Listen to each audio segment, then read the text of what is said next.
Bidadi township ವಿಚಾರದಲ್ಲಿ ಸರ್ಕಾರದ ವಿರುದ್ಧ ಬಿಜೆಪಿ ಹೋರಾಟಕ್ಕಿಳಿದಿದೆ. ಬಿಡದಿ ಟೌನ್ಶಿಪ್ ಯೋಜನೆ ಕೈಬಿಡಬೇಕು ಅಂತ ಆಗ್ರಹಿಸಿ ಬಿಜೆಪಿ ನಡೆಸ್ತಾ ಇರುವ ಹೋರಾಟ ಇದು. ಇವತ್ತು ಸಂಜೆ ತನಕ ಬೆಂಗಳೂರಿನ ಫ್ರೀಡಂ ಪಾರ್ಕ್ನಲ್ಲಿ ಬಿಜೆಪಿ ಪ್ರತಿಭಟನೆ ನಡೆಸಿದೆ. ಫ್ರೀಡಂ ಪಾರ್ಕ್ನಲ್ಲಿ ಈಗಾಗಲೇ ನಡೀತಾ ಇರುವಂತಹ ಪ್ರತಿಭಟನೆ ಸಂಜೆ ತನಕ ನಡೆಯುತ್ತೆ. ಬಿಜೆಪಿ ರಾಜ್ಯಾಧ್ಯಕ್ಷ ವಿಜೇಂದ್ರ ಅವರ ನೇತೃತ್ವದಲ್ಲಿ ಟೌನ್ಶಿಪ್ ವಿರುದ್ಧ ಹೋರಾಟವನ್ನ ಬಿಜೆಪಿ ನಡೆಸ್ತಾ ಇದೆ. ಪ್ರತಿಭಟನೆಯಲ್ಲಿ ಮಾಜಿ ಮುಖ್ಯಮಂತ್ರಿ ಯಡಿಯೂರಪ್ಪ ಅವರು ಭಾಗಿಯಾಗಿದ್ದಾರೆ. ಶೋಭಾ ಕರಂದ್ಲಾಜೆ, ಸಿಟಿ ರವಿ, ಛಲವಾದಿ ನಾರಾಯಣ ಸ್ವಾಮಿ ಪ್ರತಿಭಟನೆಯಲ್ಲಿ ಭಾಗಿಯಾಗಿದ್ದಾರೆ. ಟೌನ್ಶಿಪ್ ಯೋಜನೆಯನ್ನ ರದ್ದುಪಡಿಸಬೇಕು, ರೈತರ ಮೇಲೆ ಹಾಕಿರುವಂತಹ ಕೇಸನ್ನ ವಾಪಸ್ ಪಡಿಬೇಕು, ರದ್ದಾಗಬೇಕು ಈ ಕೇಸ್ಗಳು ಅಂತ ಬಿಜೆಪಿ ಆಗ್ರಹಿಸಿದೆ. ಹೋರಾಟದಲ್ಲಿ ಭಾಗಿಯಾಗೋದಕ್ಕೆ ಬಿಡದಿಯ ಅನೇಕ ರೈತರು ಕೂಡ ಬಂದಿದ್ದಾರೆ. ಬಿಡದಿ ಟೌನ್ಶಿಪ್ ವಿರುದ್ಧದ ಹೋರಾಟ ಬಿಜೆಪಿ ಈಗ ಪ್ರತಿಭಟನೆಗಿಳಿದಿದೆ.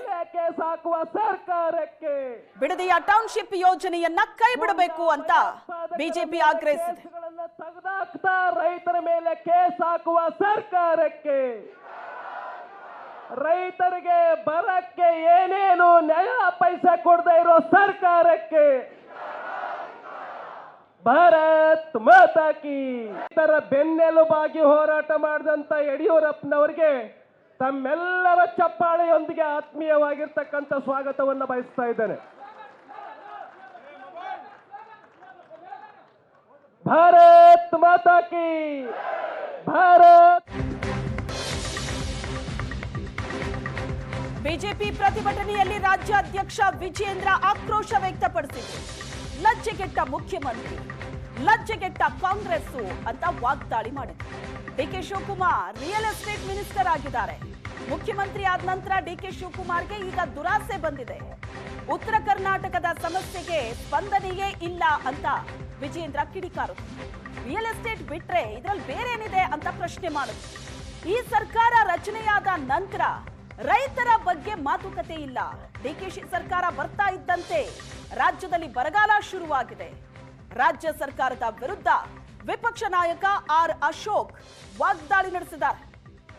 ಲಜ್ಜೆಗೆಟ್ಟ ಸರ್ಕಾರ ಅಂತ ವಾಗ್ದಾಳಿ ನಡೆಸಿದ್ದಾರೆ ಬಿಜೆಪಿ ನಾಯಕರು. ಕಾಂಗ್ರೆಸ್ ಸರ್ಕಾರದ ಪಾಪದ ಕೂಡ ತುಂಬಿದೆ. ಕಾಂಗ್ರೆಸ್ ಸರ್ಕಾರದ ಪಾಪದ ಕೂಡ ತುಂಬಿದೆ. ಯಾವಾಗ ನೀವು ರೈತರ ಜೀವನದ ಜೊತೆ ಚೆಲ್ಲಾಟ ಆಡೋದಕ್ಕೆ ನೀವು ಕೈ ಹಾಕಿದ್ದೀರಿ, ಆ ರೈತರ ಶಾಪ ಈ ಕಾಂಗ್ರೆಸ್ ಸರ್ಕಾರವನ್ನ ಬುಡ ಸಮೇತ ಕಿತ್ತಾಕ್ದೇನೆ ಬಿಡೋದಕ್ಕೆ ಸಾಧ್ಯ ಇಲ್ಲ. ಖಂಡಿತವಾಗಿ ಮುಂದೆ ಬರ್ತಕ್ಕಂಥ ದಿನಗಳಲ್ಲಿ ಇಡೀ ರಾಜ್ಯದಲ್ಲಿ ರೈತರು ಬೀದಿಗಿಳಿದು ಇವತ್ತು ನಿಮ್ಮ ಸರ್ಕಾರವನ್ನ ಕಿತ್ತೊಗಿತಕ್ಕಂಥ ಕೆಲಸವನ್ನ ಮಾಡ್ತಾರೆ. ಇಷ್ಟು ವರ್ಷಗಳಾಗಿದ್ದೇವೆ, ನೀವು ಮುಖ್ಯಮಂತ್ರಿಗಳಾಗಿ ಇಷ್ಟು ತಿಂಗಳಾಗಿದೆ, ಇವತ್ತಿಗೂ ಕೂಡ ಕೃಷಿ ಸಚಿವರು ಇನ್ನೂ ಕೂಡ ಯಾರು ಅಂತೇಳಿ ಇನ್ನೂ ಗೊತ್ತಿಲ್ಲ. ಕೃಷಿ ಸಚಿವರು ಯಾರು ಅಂತೇಳಿ ಇನ್ನೂ ಕೂಡ ನೇಮಕ ಆಗಿಲ್ಲ. ಅದರ ಬದಲಾಗಿ ಇವತ್ತು ರೈತರ ಜೊತೆ ಚೆಲ್ಲಾಟ ಆಡೋದಕ್ಕೆ ನೀವು ಹೊರಟಿದ್ದೀರಿ.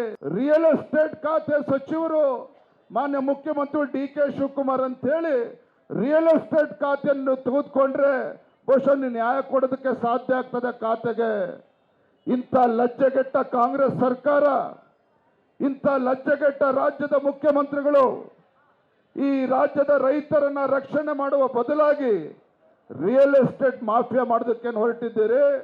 ಖಂಡಿತ ಭಗವಂತನು ಕೂಡ ನಿಮ್ಗೆ ಒಳ್ಳೇದು ಮಾಡೋದಕ್ಕೆ ಸಾಧ್ಯ ಇಲ್ಲ. ರೈತರ ಬದುಕಿನ ಜೊತೆ ಚೆಲ್ಲಾಟ ಆಡೋದು ಬೇಡ. ಬಿಡದಿ ಟೌನ್ಶಿಪ್ ಇಂದ ಹಿಂದೆ ಸರಿಬೇಕು ರಾಜ್ಯ ಸರ್ಕಾರ. ಜೊತೆಗೆ ರೈತರ ಮೇಲೇನು ಪ್ರಕರಣವನ್ನ ದಾಖಲು ಮಾಡಿದ್ದಾರೆ, ತತ್ಕ್ಷಣ ಕೈ ಬಿಡಬೇಕು ಅನ್ನುವ ಆದೇಶವನ್ನು ನೀವು ಮಾನ್ಯ ಮುಖ್ಯಮಂತ್ರಿಗಳಿಗೆ ಮಾಡಿ. ಆಗ ಡಿಕೆ ಶಿವಕುಮಾರ್ ಬಂದ ತಕ್ಷಣ ಕರ್ನಾಟಕದಲ್ಲಿ ಏನ್ ಪ್ರಾರಂಭ ಆಯಿತು? ರಿಯಲ್ ಎಸ್ಟೇಟ್ ಪ್ರಾರಂಭ ಆಯಿತು. ಡಿಕೆ ಶಿವಕುಮಾರ್ ಎಂಟ್ರಿ ಆದ ತಕ್ಷಣ ಕಳೆದ 1 ವರ್ಷದಲ್ಲಿ ಏನು ಸಾಧನೆ? ರಿಯಲ್ ಎಸ್ಟೇಟ್ ಸಾಧನೆ. ಬಂದು 30 ದಿನ ದಾಟ್ತು. ಯಾವುದಾದ್ರೂ ನೀರಾವರಿ ಯೋಜನೆ ಬಂದಿದೆಯಾ? ಯಾವುದಾದ್ರೂ ಹಳ್ಳ ಬಿದ್ದಿರೋ ರಸ್ತೆ ಮುಚ್ಚಿದಾರ? ಯಾರ ರೈತರಿಗೆ ಪರಿಹಾರ ಕೊಟ್ಟಿದಾರ? ಈ ಮನೆಯಾಳ ಕಾಂಗ್ರೆಸ್ ಬಂದ ತಕ್ಷಣ ಬರಗಾಲ ಶುರುವಾಗೋಯ್ತು. ಡಿಕೆ ಎಂಟ್ರಿ ಬರಗಾಲ ಗನ್ನಿದೆ.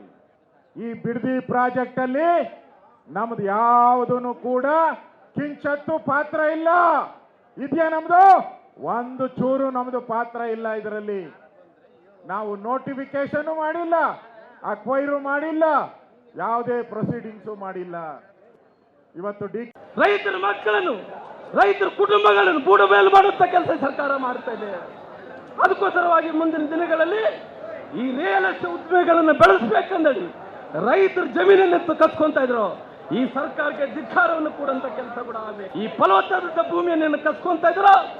ನಾನು ಮುಖ್ಯಮಂತ್ರಿಗಳಿಗೆ ಕೇಳ್ತೀನಿ, ಸ್ವಾಮಿ ನೀವು ಟೌನ್ಶಿಪ್ ಮಾಡಬೇಕಾದ್ರಿಗಿನ ಬಿಡದಿ ಭೂಮಿ ಬೇಕಾ ನಿಮ್ಗೆ?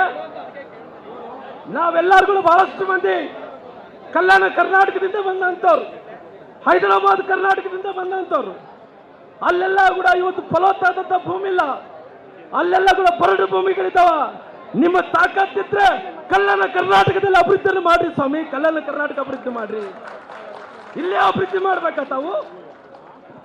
ಫಲವತ್ತಾದಂತ ಭೂಮಿಯನ್ನು ಕಸ್ಕೋಬೇಕಾ ತಾವು? ನಿಮಗೆ ತಾಕತ್ತಿದ್ರೆ, ನಮ್ಮ ಕಡೆ ಬೆಳೆ ಇಲ್ಲ, ಮಳೆ ಇಲ್ಲ, ನೀರಿಲ್ಲ, ಅತಿವೃಷ್ಟಿ ಅನಾವೃಷ್ಟಿಯಿಂದ ಜಾನುವಾರುಗಳಿಗೆ ತುಂಗಭದ್ರಾ ಜಲಾಶಯಲ್ಲಿ ಕುಡಿಲಿಕ್ಕೆ ನೀರಿಲ್ಲ. ನಮ್ಮ ರೈತರೆಲ್ಲರೂ ಕೂಡ 2 ಬೆಳೆಗೆ ನೀರು ಸಿಗ್ಬೇಕಾದಂಥದ್ದು ಇವತ್ತು ಒಂದು ಬೆಳೆ ಕೂಡ ನೀರು ಸಿಗ್ತಾ ಇಲ್ಲ.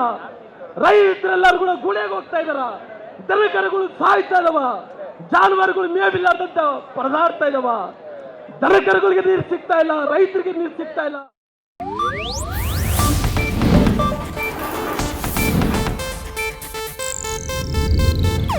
ಇದು ಏಷ್ಯಾನೆಟ್ ನ್ಯೂಸ್ ನೆಟ್ವರ್ಕ್ ಪ್ರಸ್ತುತಿ.